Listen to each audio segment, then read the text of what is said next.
The Antilia is located on Altamount Road in South Mumbai, India. The house has 3 helipads. Parking of the house comprises 6 floors. These parking floors can accommodate 168 cars. The Antilia occupies an area of 4,000,000 square feet and is priced at around 15,000 crores, making it the world's second most expensive residential property, next to Buckingham Palace.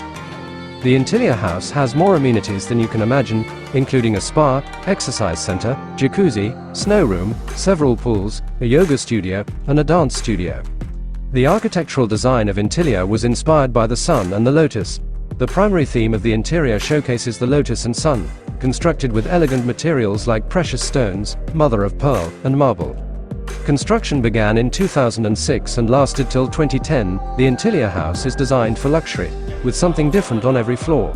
From swimming pools and crystal chandeliers to a multi-story garage, each floor showcases a unique theme and handcrafted designs. The house has super fast elevators. The Antilia has 600 staff members to maintain it.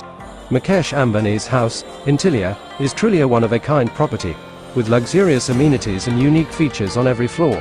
It's no surprise that it's considered one of the most expensive residential properties in the world.